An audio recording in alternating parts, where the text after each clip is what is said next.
Hello everyone, welcome to Helix Cloud Games. My name is Richie and this is CloudQuest, a cloud gaming show. We take a deep dive into one particular topic. This week we're talking about the Game Awards, and joining me in this quest is none other than Mr. Chris. Hello gamers, I'm excited for this one. It's been a long time coming, let's get into it. It's been exactly 1 year coming.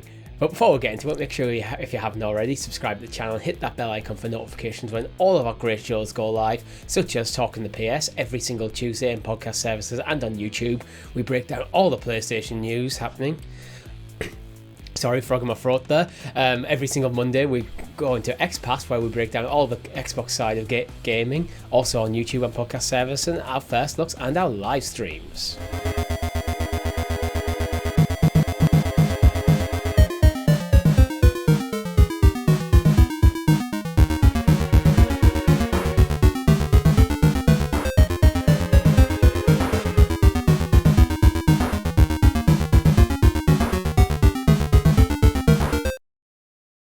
So, Chris, it's the Game Awards is upon us. At the time of release, it's tomorrow. It's tomorrow. It's the time of the year when we stay up late because Jeff Keighley refuses to make it at a more reasonable time for everybody in the world. Yes, this is one of them where he refuses to acknowledge that the world outside the United States exists. Absolutely. However, this is the first one we get to go into where our channel and a lot of our content is not predicated on Google Stadia. Because it's got, a month to go, less than a month to go now until it leaves this ethereal plane. And for the first time we get to go into it, knowing fine well that nearly all of the stuff that is shown, we will be covering on Talking the PS, XPass, CloudQuest, etc. I'm excited, I can't wait, but we will be tired. Yeah, so what I figured we'd do for this show, this is kind of our predictions episode. We're going to go into all the categories that interest us the most, and then kind of give our take on who do we think is going to win and which one would be our pick, our personal preference. Yeah, let's face it, We're not going to be jumping into best esports vote and pretending we know who any of these people are, because I don't think many people do, quite frankly. And there's probably going to be a lot of caveats, and there's a lot of games that we haven't played.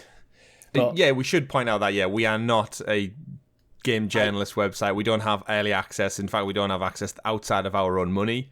So there are titles this year that we'll have to talk about from an outside perspective, but hopefully we'll do them justice in some way. It's not even just the financial aspect of it, it's the time. We both have full-time jobs and things happening outside of games. I don't have 40 hours a week to put into gaming. Like, I have to go to work. Could you imagine? But yeah, so I think we'll start with, we'll save Game of the Year to last. So I think we'll start with Best Game Direction. Best Game Direction. So the nominees are Elden Ring, God of War, Ragnarok, Horizon Forbidden West, Immortality, and Stray. Now, Best Game Direction, what does that mean to you? I'm actually now just looking for the official description from the Game Awards. Stalling for time as I do this. Best Game Direction. You've got it. All right. The Best Game Direction, awarded for outstanding creative vision and innovation in game direction and design. I believe this one goes to Elden Ring. I'm inclined to say God of War, actually. The reason being, I think this is the one that typically goes to whoever doesn't get Game Award, get the Game of the Year. Okay. I think there's often so if you just gave away your Game of the Year? Well, I think, accidentally, but I think we... 5 minutes into the show. Yeah, as much as I love Horizon, I think we can rule it out when there's... I think this is going to be the Game Awards where it's God of War versus Elden Ring. Yeah, it feels like Horizon is going to fall short, much like I think Horizon did first time around, Zero Dawn, where it was Breath of the Wild kind of phased out a little bit. And I think that was easier competition, to be honest. Oh, actually, you know what? It was actually 2018, wasn't it? It was God of War and Red Dead Redemption meant that... what game was it? Got absolutely... It was an amazing game, and it just got kind of like phased out, but it's like being third place almost. Yeah, it was like clear. It was the distinct third best game of that year. But in terms of game direction, the only reason I say I'm opting for Elden Ring is because without giving away my game of the year, it's outstanding creative vision and innovation in game direction and design. I don't think God of War Ragnarok does enough different than the original 2018 reboot to merit the best in game direction, whereas Elden Ring has got so much praise for being innovative in its open world design, creative in it. It's literally created a brand new world from scratch. And I think like those two merits lean more into game direction. But I can see where you're coming from, and I completely agree that Horizon, even though, again, I guess Horizon being a sequel, it kind of follows a similar trend for me, where it was more of the same. So I don't think it's innovative as good as it is. Yeah, actually, I'm coming around to your thoughts. I want to shout out Stray. Stray, actually, I think has a good chance in this because it's kind of a unique game. It does have that creative vision. It's not a huge game. It's not a game that's going to revolutionize the industry by any stretch of imagination, but it does innovate. Like Stray was a moment in time. I have a lot of time to it, and I've seen a lot of gaming podcasts and stuff not give it the credit it maybe deserves. They just dismiss it as it's that cat game. It's like whoa. If you actually played the game, the narrative and the lore is really interesting. World creating, which I'm sure is going to crop up in some of the other categories, but it still does fall into that maybe indie category where it gets overlooked a little bit. Immortality, the only one I've not played on that list, and I've heard it get loads of praises, but I've just not got around to it yet. Yeah, I'm the same, and to be honest, I don't know that much about it. Mm-hmm. Which I sometimes think is if we're talking about an indie award here.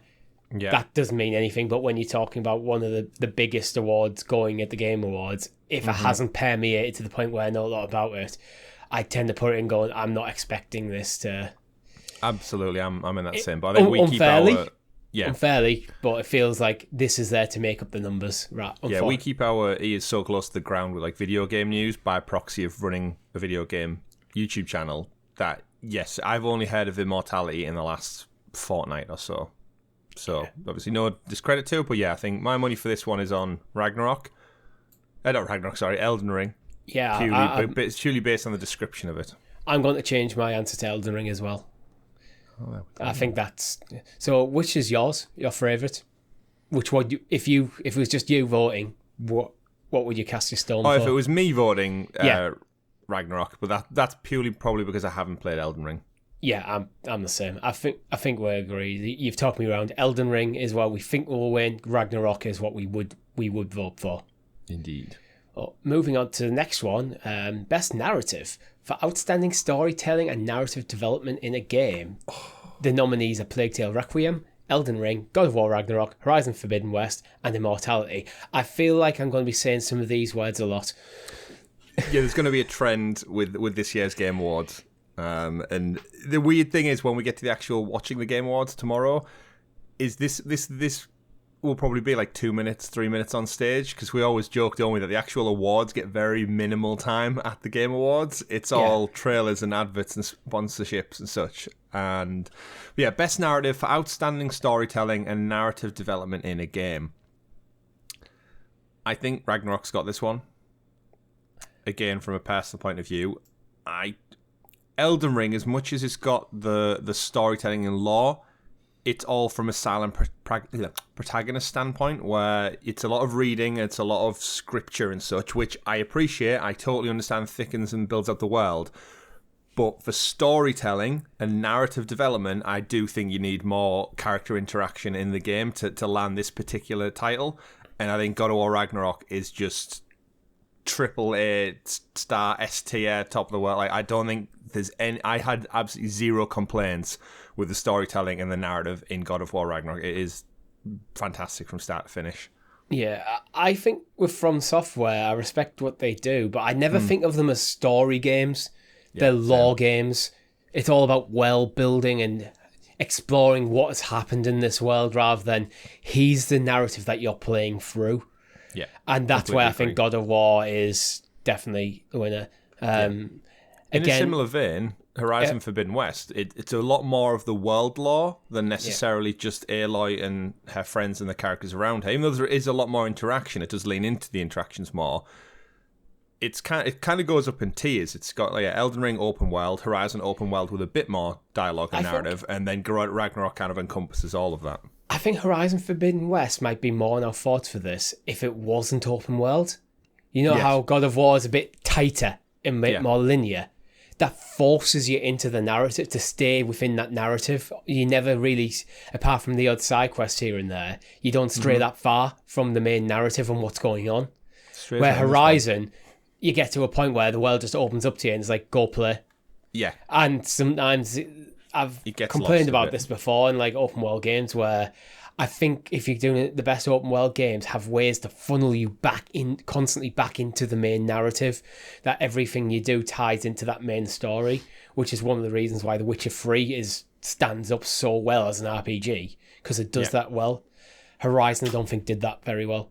It does it fine. It's not a bad game. I really enjoyed my time with it, but as a narrative experience, there's a in different class God of War Horizon for me. Yeah, absolutely. And up until this past month, A Plague Tale had it. Shout out to A Plague Tale. Like the narrative and story in that game is amazing. Like it tells such a good story, great continuation from the first title, and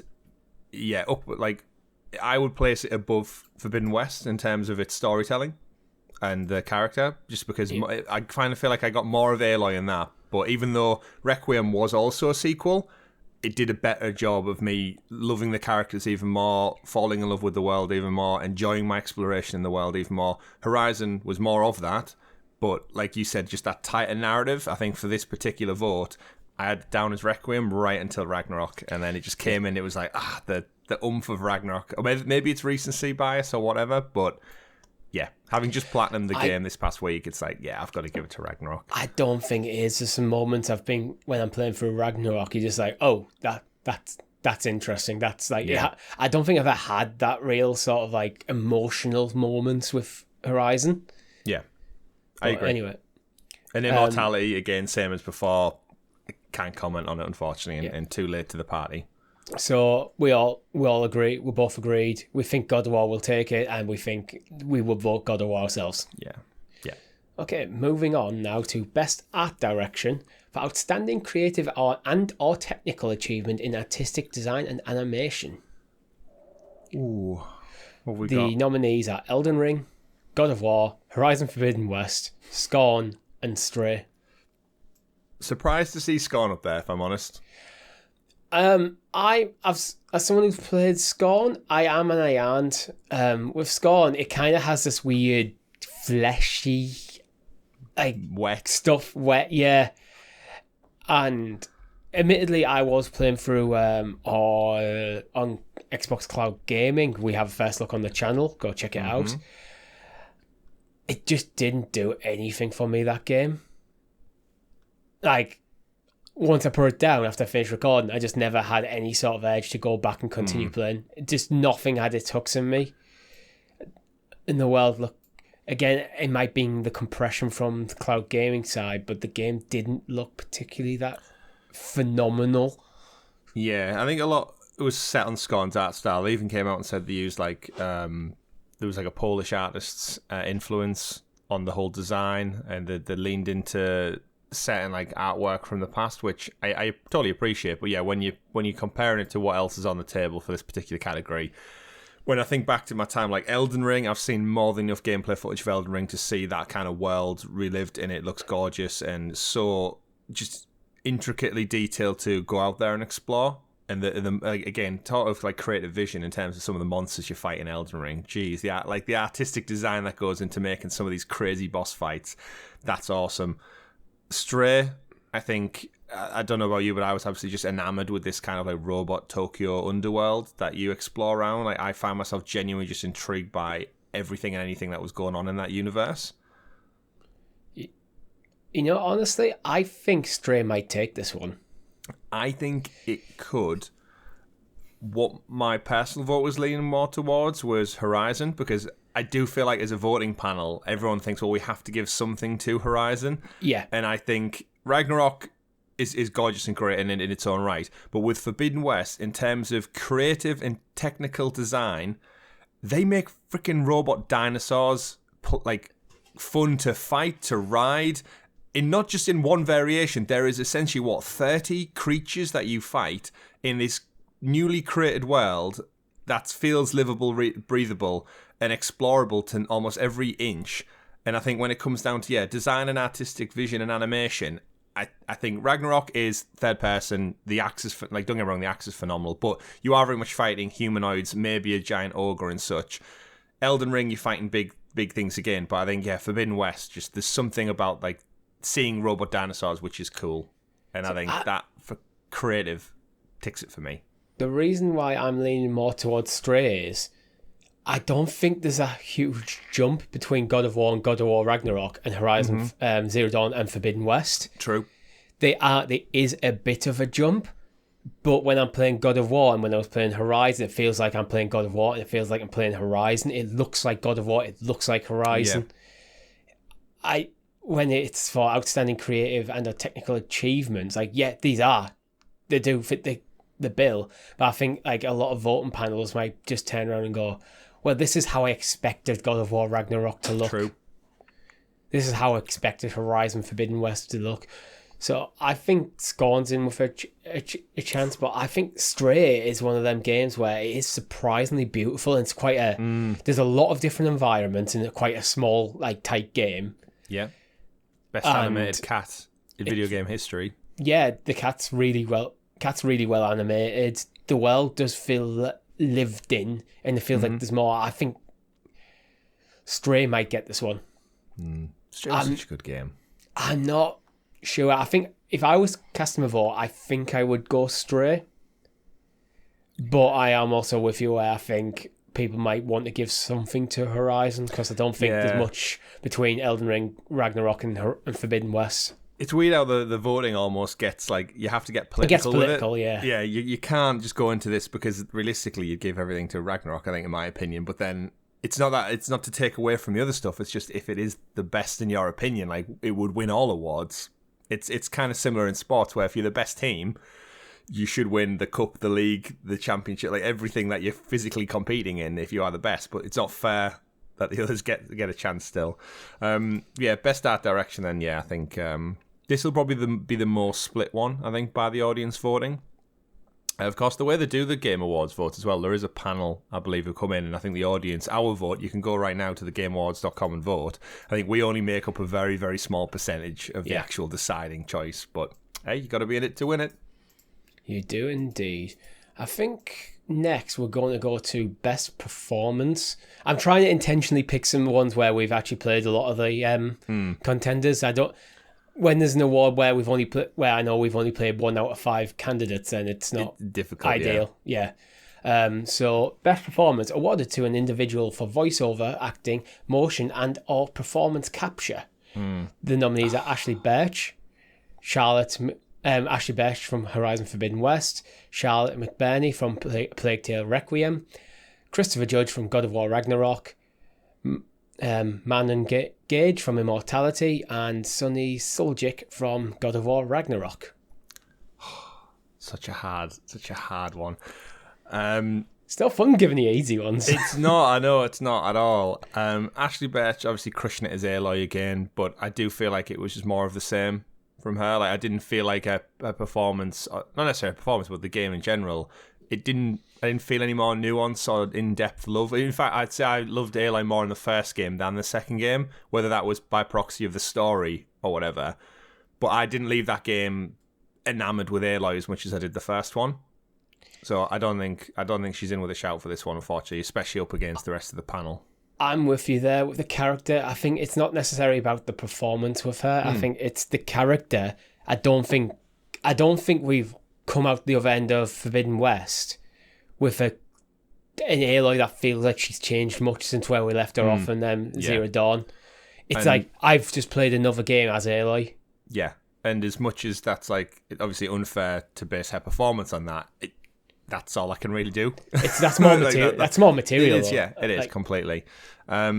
Pivoting over to God of War Ragnarok, of course, Christopher Judge and Sonny just absolutely smashing it as father and son duo in Ragnarok, and the detail and the emotion. Between them. For them both to be on the same one, like they should have one for young performers as well, just so Sunny could get it, because there are a lot of child actors who come into video games now. If you think about it, whether it's like extras and such, it's so good. But for this one, I am going to give it to Charlotte McBurney for me for A Plague Tale Requiem. I think she absolutely crushes it as Amicia, to a point where the range of emotion she is able to display and convey in her voice alone, because the facial capture, you got to remember, Plague Tale, not AAA. Again, it looks AAA in big parts, but in terms of the budget, it is a lot. It is significantly less than God of War and Forbidden West and such. There's a lot of work for the actors to carry. Yeah, and sometimes that is lost, and you see facial animations, and it's like, that's not as good. But for a performance, her voice, the fear she's able to instill, or when she whispers when she's scared, and her interactions with her younger brother, who also is a child actor, I do believe should be on this list as well, because shout out to Hugo as well in that game. But I think Charlotte McBurney as well, she hasn't done much before, so she's more almost like an up-and-coming voice actor. I do think one of the God of War guys will get it, but this could be kind of my surprise one. I think, she destroys that role. Amazing. You know, I think one of the God of War guys would get it, and I don't think it's going to be Christopher Judge. He is amazing as Kratos, and Kratos... Unlike what we said about Aloy, Kratos does continue to develop as a character throughout this game, Ragnarok. But this is very much a Tracer's story. Yes. Which is why I think it's going to be Sunny. I could see Sunny getting it as well. Because, again, you've got to understand, if you think about a performance as well, like, his age, I think, does factor into it for me as well, even though you don't like, what does age matter? But the nuance he's had to put in his performance from, he was literally a child in the first one. I'm not too sure how old he is now, but he must be pushing it, because I know his voice broke mid-development for this game, and they had to go back and reshoot some things. But I just think, for everything he's had to carry... He's 17. 17, jeez. Yeah, I think he deserves it just in that merit. Like, if you asked me to do something like that at 17... I would have had no clue to start, let alone bring like the subtlety and the emotion to his role that he has to do. I think there's a wider range, from what I haven't finished the game yet, but I think from a Trace, there's a wider range of emotions that he's having to portray than that Christopher Judge has with Kratos. Yeah. Kratos is a different character to when like he has developed over the course of 2 games, but he is still quite the stoic guy. Struggle, not great to express himself. A Tracer at the moment can be quite fiery and like he's a teenager. He is, and there's like not only is he a teenager, he's a god. He's like he's got all that to contest with. Like and I guess not spoilers for Ragnarok, but there are parts within Ragnarok where he no longer has his supporting cast with him, so he has to carry the scenes as a lead. Whereas in the original game, he pretty much had Christopher Judge to fall back on for all like the backwards and forwards in dialogue. This time around, he has to kind of like demand the attention of everything going on around him, and I think he does a terrific job at that. So I think this is why my personal one, Charlotte McBurney, but I think Sunny. I think you're right. You've got onto that. I think Sunny might pip it for the overall. This is why I'd say like this Ragnarok it's a Tracer's game. The last God of War was Kratos' game. This one's a Tracer's game. I think we've got time for maybe 1 or 2 more before we jump into Game of the Year. Any that you would like to go into? I think musical score. For me, just because video games, I think they embrace all parts of technology, storytelling, interactivity, character development. But I do think a big part of that has become the music. And when I think of the games I've played, like sound design and stuff, the music in Stray this year was fantastic. Ragnarok with some of the orchestral scores was like just you can almost like when you feel the bass in your chest. There was like parts where they were using like the horns and the instruments, which was like, damn, this is just cool as shit. I'm sure Elden Ring does that tenfold as well. Plague Tale, the way they use like some of the harsh violin sounds and such to drive up ambience and fear, terrific. Can't speak for Metal Hellsinger and such, but so what we need to do is we need to make a clear split between best score and music here and best audio design, because they are separate awards. 2 categories, okay. So score and music, we're just talking about the ambient music that's playing or battle music, stuff of that nature. Audio design is the more the probably the little subtle things, like, you know, that clunk when you get Kratos, someone's back his axe. Yeah. Stuff of that sort of nature. Okay, that's annoying because I would have said for best score and music, I would have definitely went with God of War. But the best audio design, my choice isn't in that list. All right. When I'm looking at it. We'll do score and music first, because, to be honest, I've only actually played one of the games on the list. The list is Plague Tale Requiem, Elden Ring, God of War Ragnarok, Metal Hellsinger, and Xenoblade Chronicles 3. It's Ragnarok for me, because I haven't played the others. Bear McCreary as well just destroys it. Which I wouldn't be surprised if Xenoblade wins it, because JRPGs tend to have a pretty solid score behind them. Like that big, like, emphatic every time something cool as shit happens.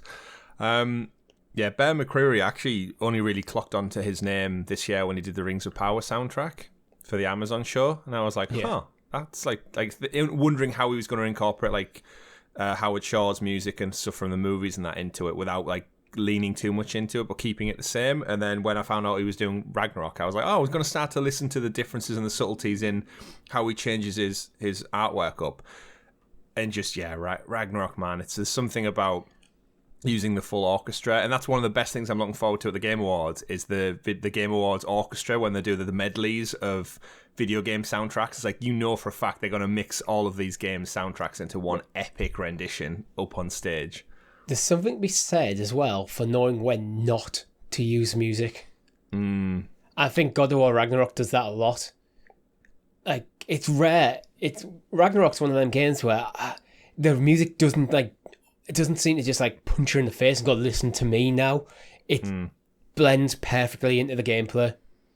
Yeah, there are some big silent moments in Ragnarok where they just let the kind of the actors do their thing and let the note hit, I guess. I mean, on the other side of the spectrum, you have Metal Hellsinger, where the game is about music. Yeah, true. Well, yeah, it's best for all licensed soundtrack, but I always feel like it's a bit of a cop-out with licensed soundtrack. I think Guardians of the Galaxy was up for the vote the other year.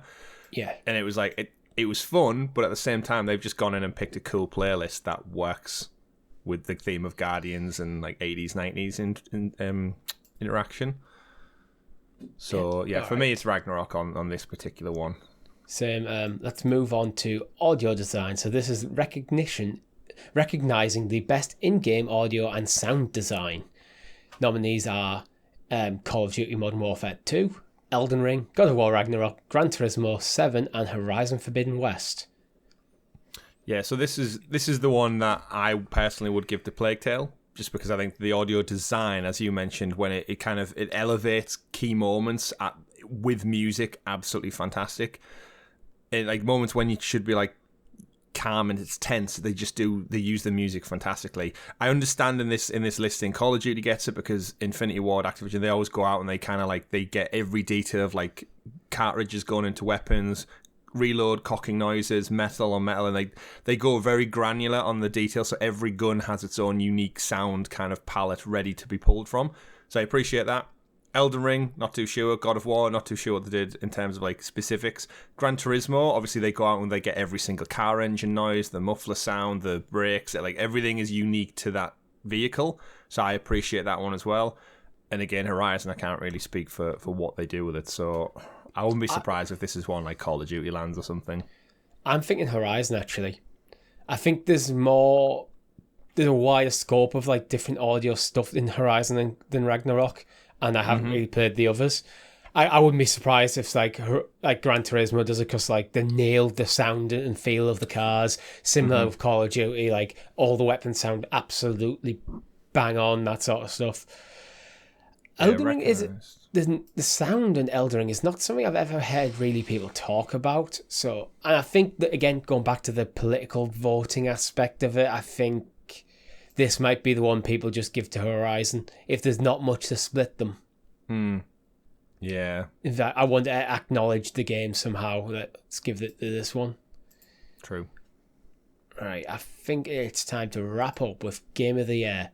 So, Game of the Year, recognising a game that delivers the absolute best experience across all creative and technical fields. The nominees are Plague Tale Requiem, Elden Ring, God of War Ragnarok, Horizon Forbidden West, Stray, and Xenoblade Chronicles 3.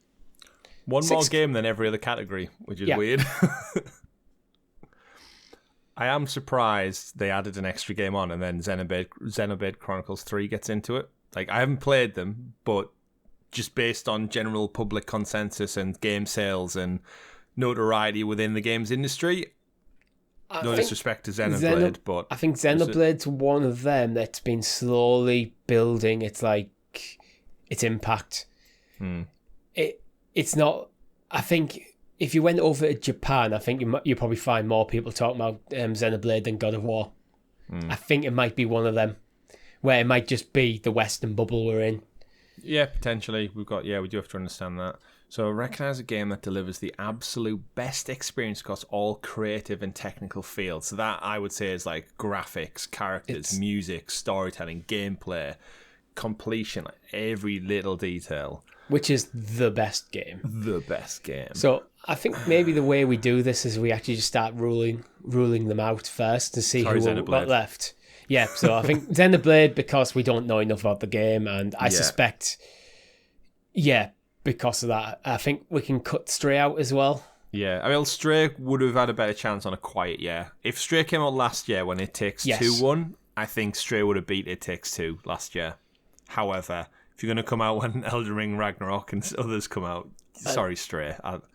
I want to be brutal and cut Forbidden West straight away as well, because I think it lost the argument in February. As soon as Elden Ring came out. Forbidden West was like, this is... Yeah. It's a big AAA game. It's a fantastic game. I loved it. But when Elden Ring came out, everyone forgot about Horizon very quickly. Just like they did when Zelda came out. Yeah. As well. It needs a quiet year to come out on Horizon to win it. Maybe its third entry in the game series will finally get all its like deserved plaudits. Yeah. But I'll have to time that one right. I don't think Plague Tale gets this one, if I'm honest, Richie. I personally, I think it got up there. I enjoyed Plague Tale more than Horizon when I look back in hindsight, which is saying a lot.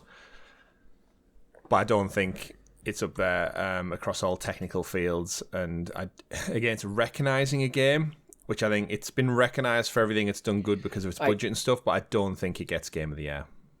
I mean, being on this shortlist is a massive achievement, in my opinion.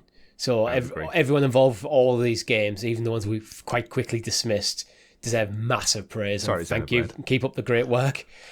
So that leaves two, which is what I think we knew was going to come down to, Elden Ring or Ragnarok. Once you said Elden Ring swept aside Horizon back in the springtime, it was always going to be down to Ragnarok to come out and hold its ground. And when it came out and it was like 10 out of 10, absolutely everywhere, I thought, oh, yes. Like, it wanted me, for my own personal taste, was like, I'm so glad it's just good. Like, it was never going to be anything worse than good, was it? But for come out and, like, you've seen the posters where it's just every outlet is give it 10 out of 10. Yeah.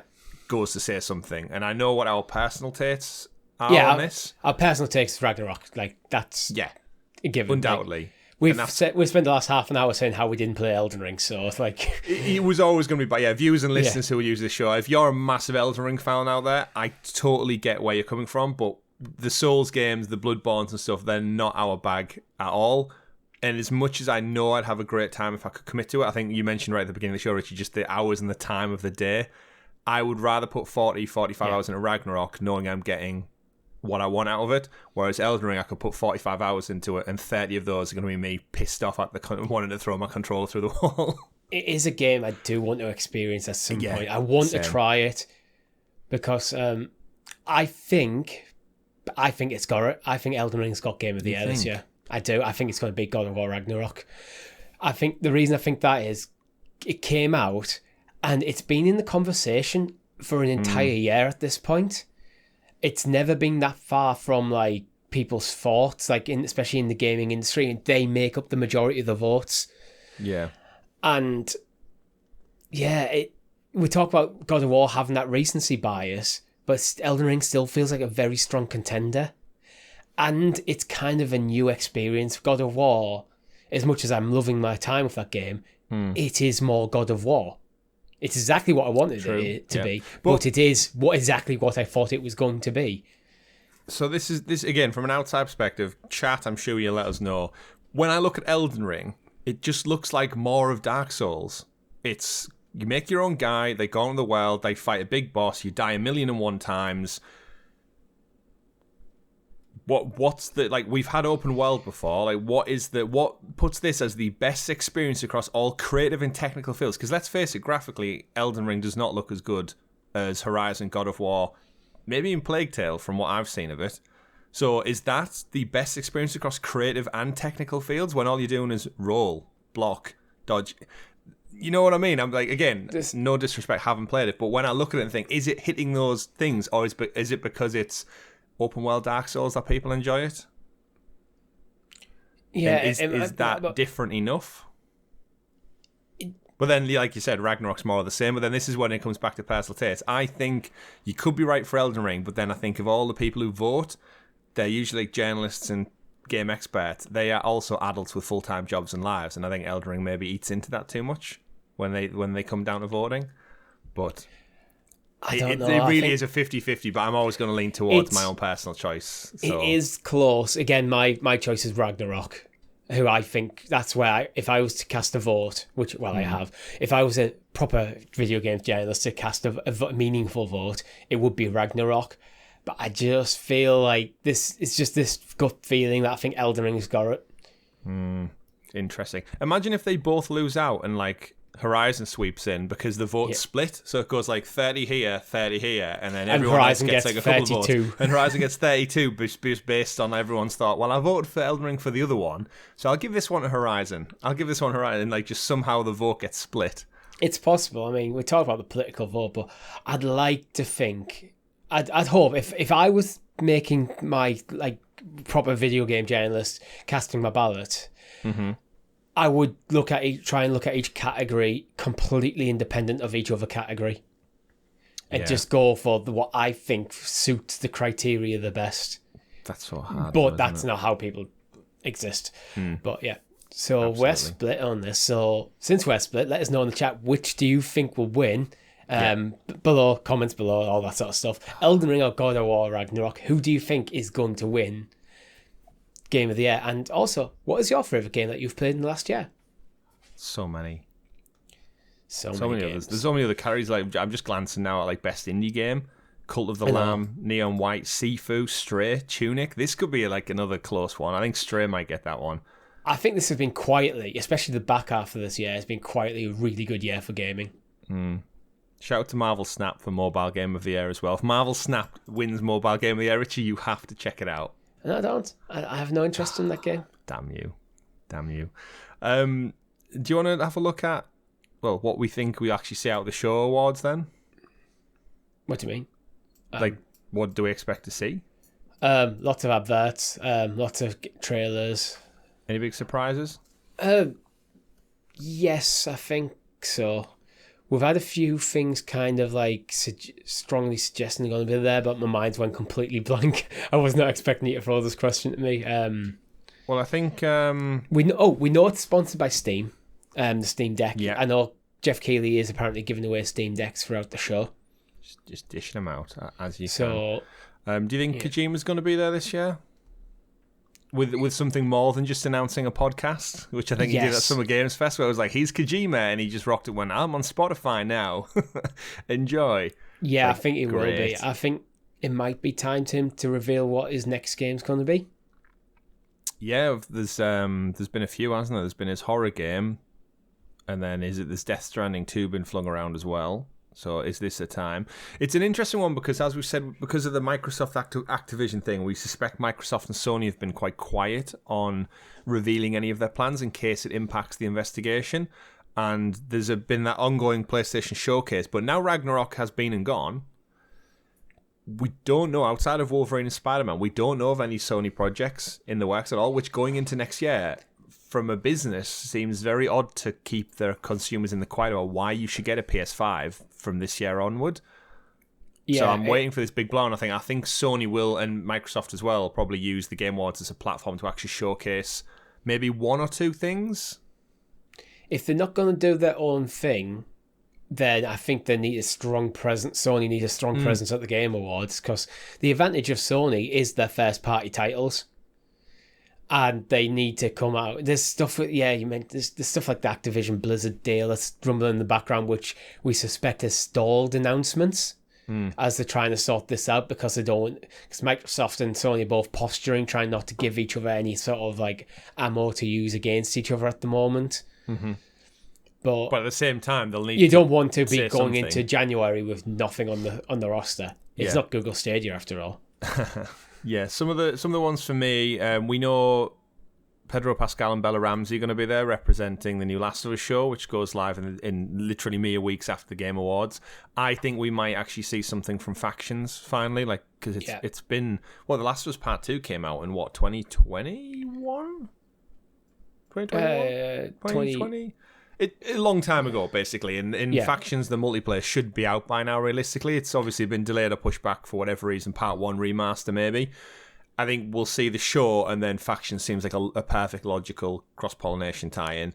I wouldn't be surprised if they focused on remaking Part 1 before Factions. Yeah, at the same time. Well, Part 1 was worked on by another studio, and then they brought it in-house, because that's what we thought was the new Uncharted game. We know we're seeing Star Wars Jedi Survivor. We know that's slated for possibly an end of March release date. So I think we'll get a locked on date for that. I don't know, like March 27th, whatever it may be.